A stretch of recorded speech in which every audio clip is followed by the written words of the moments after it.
நம்ம இறைவனுக்கு பயந்து இந்த பிரபஞ்சத்துக்கு பயந்து நம்ம உண்மையாக இருந்தால் நிச்சயமாக ஒரு பெரிய பரிசு கிடைக்கும். அதை எங்கே கொண்டு போய் நம்ம உயர்த்தி நிற்கும்ன்றத ஒரு வீடியோவில் பார்த்த ஒரு கதையை தான் உங்களுக்கு சொல்ல போகிறேன். நடந்த உண்மையாக கதை. அரேபிய நாட்டில் சூடானை சேர்ந்த ஒருத்தர் வேலை பார்க்குறாரு. என்னென்னா ஆடு மேய்க்கிற வேலை.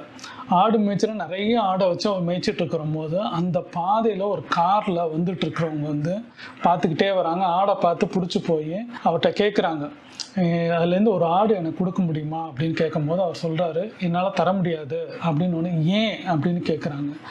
இல்லை, நான் என்னால் கொடுக்க முடியாதுங்க அப்படின்னு சொல்கிறாரு.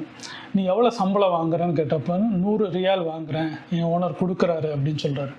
100 ரியால் தானே, நான் ஒரு ஆடுக்கு 400 ரியால் தரேன் அப்படின்னு சொல்கிறாங்க. நீங்கள் லட்சம் ரியால் கொடுத்தாலும் நான் ஆடு தரமாட்டேன் அப்படின்றாரு. என்ன காரணம்?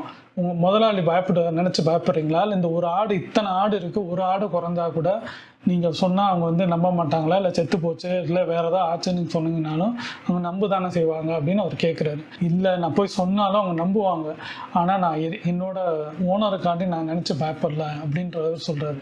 அப்போ யாருக்காண்டி நீங்கள் பயப்படுறீங்கன்னு கேட்டப்போ, நம்ம மித்தவங்களுக்கோ நீங்கள் யார்கிட்டே சொல்லிடுவீங்களோன்னு நினச்சலாம் நான் பயப்படல, என்னை படைச்ச இறைவனை நினச்சி நான் பயப்படுறேன் அப்படின்றாரு. அதை பார்த்துட்டு இருக்கும்போது அங்கே இன்னொருத்தருக்கும் அந்த கேள்வி கேட்டுக்கிற ஒரு பக்கத்தில் ஒரு வீடியோ எடுத்துகிட்டு இருக்கிறாரு. என்னென்னா அந்த ஆடையும் இவர் பேசினது எல்லாத்தையும் வீடியோ எடுத்துகிட்டு இருக்கும்போது இந்த வீடியோ கொண்டு போய் அங்கே அரேபியாவில் இருக்கிற சில நண்பர்கள்லாம் காமிக்கிறாங்க. காமிச்சிட்டு இருக்கும்போது அங்கே எனக்கு கொடுங்கன்னு சொல்லிட்டு அந்த வீடியோ ஸ்ப்ரெட் ஆகிட்டே இருக்குது. ஸ்ப்ரெட் ஆகி என்ன ஆகுதுன்னா அமைச்சரகத்துக்கு போய் சேருது. மினிஸ்டர் ஆஃப் இதில் அரேபியாவில் இருக்கவங்களுக்கு போய் சேரும்போது அதை பார்க்குறாங்க. பார்த்தோன்னா அமைச்சரில் இருக்கிறவங்க நல்லா இருக்கேன், நம்ம நாட்டில் இப்படி ஒருத்தர் சூடான் சேர்ந்த ஒருத்தர் இருக்கிறாரு, இறைவனுக்கு பயந்து உண்மையாகவும் நேர்மையாகவும் அவங்க வேலை பார்க்குற அவர்கிட்ட எவ்வளோ காசு கொடுத்தாலும் நான் கொடுக்க மாட்டேன், ஒரு ஆட்டை கொடுக்க மாட்டேன்னு அவர் இருக்கிறாருன்னா அந்த மனிதரை நம்ம பாராட்டணும்னு சொல்லி அவரை தேடி கண்டுபிடிச்சி அமைச்சரை கூப்பிட்டு வராங்க. கூப்பிட்டு அந்த நாட்டோட அரசர், சவுதி அரேபியா இருக்க அரசர் கூப்பிட்டு, நீங்கள் இவ்வளோ பெரிய மனிதராக இருக்கிறீங்க, நேர்மையாக இருக்கிறீங்க, உங்களுக்கு இங்கே இருக்கிறது ரொம்ப பெருமையாக இருக்குது, இதை பார்த்து மித்தவங்க கற்றுக்கணும், இங்கே இருக்கிற வேலை பார்க்குறவங்க கற்றுக்கணும் அப்படின்னு சொல்லி 2 லட்சம் ரியாலை அவருக்கு நன்கொடையாக கொடுக்குறாங்க. அவ்வளோ சந்தோஷமாகுது. இதை பார்த்து சூடான் நாட்டோட அங்கே தூதுவர் அதிகாரி என்ன பார்க்குறாங்கன்னா, இதை கொண்டு போய் அவங்க நாட்டில் இருக்கிற கவர்மெண்ட்டில் சொல்கிறாரு, இப்படி நம்ம குடிமகன் அங்கே வேலை பார்த்துருமோ, அவருக்கு இப்படி ஆடு கேட்டப்போ அவர் கொடுக்கல, அவரை கொடுத்தோன்னா அரசபையில் கூப்பிட்டு அவர் அரசரே 2 லட்சம் ரியால் கொடுத்துருக்கணுன்னே சூடான் நாட்டில் இருக்கிறவங்க என்ன நினைக்கிறாங்க, நம்ம நாட்டு பிரதிநிதி தாயகம் திரும்பணும்னு சொல்லி ஆர்டர் போட்டு அவரை வர வச்சு அவர்கிட்ட பெருமையாக சொல்கிறாங்க, நீங்கள் இந்த நாட்டில் இருக்க வேண்டியது, உங்களுக்கு நான் 3 லட்சம் ரியால் கொடுக்குறேன்னு சொல்லி திருப்பி அந்த பையனுக்கு மொத்தம் 5 லட்சம் ரியால் கொடுத்துருக்கு. அப்போ அவர் சொல்ல விரும்புகிறாரு, நான் உண்மையும் நேர்மையாக இருக்கும் போது ஆண்டவன் எங்கே கொடுத்து நிப்பாட்டுவான்.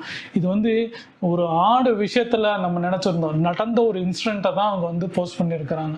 அப்போது உண்மையாகவும் நேர்மையாகவும் இருக்கும்போது எந்த சூழ்நிலையும் எவ்வளோ ஆசை வார்த்தை கூப்பிட்டாலும் நான் இப்படி தான் இருப்பேன், இந்த வேலையில் எனக்கு நீங்கள் எவ்வளோ லட்சம் கொடுத்தாலும் என் முதலாளிக்கு நான் துரோகம் செய்ய மாட்டேன்னு ஒருத்தன் இருந்தனால தான் அவருக்கு இந்த மரியாதை கிடச்சி அவர் எங்கேயோ போய் நிற்கிறாரு. யாரோ எடுத்த ஒரு வீடியோஸ். அப்போ பாருங்கள், நம்ம பிரபஞ்சம் நம்ம கிட்ட நிற்க தான் செய்யும். உதவி நம்மளுக்கு நம்ம உண்மையாக இருக்கிறோமோ நேர்மையாக இருக்கிறோன்றது அந்த வீடியோ வழியில் வீடியோ எடுக்க வைக்குது. அந்த வீடியோ எடுக்கும் போது உண்மையாகவும் நேர்மையாக இருந்தனால அது ஸ்ப்ரெட் ஆகுது. அந்த ஸ்ப்ரெட் ஆனதுனால இந்த நாடு சவுதி அரேபியா நாட்டிலேருந்து பல லட்சம் கொடுக்குறாங்க, 2 லட்சம் ரியால் கொடுக்குறாங்க. அங்கேருந்து சூடான் நாட்டில் கொடுக்கும்போது 3 லட்சம் 5 லட்சம் ரியால் அவன் கையில் வருது. அப்போ 2 நாட்டில் என்ன சொல்ல வராங்கன்னா, ஆண்டவனை பயந்து இருக்கிறவங்க இப்படி ஒரு நாட்டில் இருக்கிறது ரொம்ப பெருமை அப்படின்னு 2 நாடுமே நினைக்குதுன்னு அந்த வீடியோவில் சொல்கிறாங்க. அப்போது யோசிச்சு பாருங்களேன், அப்போ நம்ம எவ்வளோ பொய் சொல்லிட்டு இருக்கோம், எவ்வளோ பேர் ஏமாத்திட்டு இருக்கோம். நேர்மையாக நீங்கள் எடுத்த இதில் கடமையில் நேர்மையாகவும் உண்மையாகவும் இருந்தீங்கன்னா பல தடங்கள் வரலாம், உங்களை இது பண்ணலாம், ஆனால் கடைசியில் எங்கேயாவது ரூபத்தில் இந்த பிரபஞ்சமாக இருந்தாலும் சரி, உண்மையான மனிதர்கள் யாராவது ஒருத்தவங்கள பார்த்துக்கிட்டே தான் வைக்கிறாங்க. அப்போ நம்மளுக்கு ரெக்கக்னைஸும் நம்மளுக்கு கிடைக்க வேண்டிய சில விஷயங்களும் யாரு தடுத்தாலும் அது சேரும்ன்றது இது ஒரு உதாரணம்னுக்காண்டி இந்த வீடியோ, இந்த கதையை உங்களுக்கு நான் சொல்லணும்னு நினைக்கிறேன். அப்போ நீங்கள் யோசிங்க, நம்ம ஃபெயிலியர் ஆகிட்டோம்னு நினைக்காதீங்க, அடுத்தவங்களை ஏமாற்றணும்னு நினைக்காதீங்க, நம்ம லைஃப்பில் நம்மளுக்கு மாத்திரம் தான் நினச்சுன்னு நினைக்காதீங்க. நம்ம இருக்கிற இடத்தில் நேர்மையாகவும் நிதானமாகவும் பொய் சொல்லாமல் கரெக்டாக கடைப்பிடிச்சோம்னா, நம்ம என்ன செய்யணுமோ அதை மாத்திரம் செய்கிறதா இருந்தோம்னா, நம்மளுக்கு இவரை மாதிரி யூசுப் கிடைச்ச அத்தனையும் நம்மளுக்கு கிடைக்கிறதுக்கு வாய்ப்பு இருக்குது. அந்த லட்சம் லெவலில் நமக்கு கிடைக்குமான்னு இல்லையா கிடையாது. நம்மளுக்கு என்ன கிடைக்கணுமோ இந்த யூனிவர்சல் கொடுக்குன்றதுக்கு சொல்ல வராங்க. இதில் கடவுள் கொடுத்தது அந்த அப்படிலாம் கிடையாது. அவரை மனிதராக சக மனிதர்கள் அரசர்களுக்கும் அந்த கவர்மெண்ட்டில் இருக்கிற சூடான கவர்மெண்ட்டுக்கும் சரி அவன் கூப்பிட்டு மரியாதை பண்ணதுக்கு காரணம் அந்த உண்மைக்கும் நேர்மைக்கும் ஆசைக்கு எதுக்குமே துணை போகாதனால அந்த எண்ணத்துக்காண்டி தான் அவங்க இத்தனை பரிசு 5 லட்சம் ரியால் வரைக்கும் அந்த பையன் அவருக்கு கிடைச்சிருக்கு.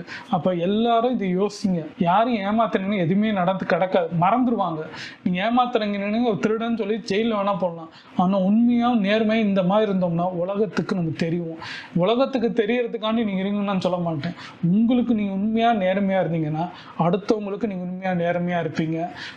அதுக்கடுத்து இந்த உலகத்துக்கு நீங்கள் நேர்மையாக இருக்கிறதுக்கு வாய்ப்புகள் சேரும். யோசிச்சு பாருங்கள். இந்த கதை உங்களுக்கு யூஸ்ஃபுல்லாக இருக்கும்னு நினைக்கிறேன். உங்களுக்கு பிடிச்சிருந்துச்சுன்னா லைக் பண்ணுங்கள், ஷேர் பண்ணுங்கள், கமெண்ட் பண்ணுங்கள். வீடியோ லைக் பண்ணிங்கன்னா எனக்கு ரொம்ப யூஸ்ஃபுல்லாக இருக்கும்.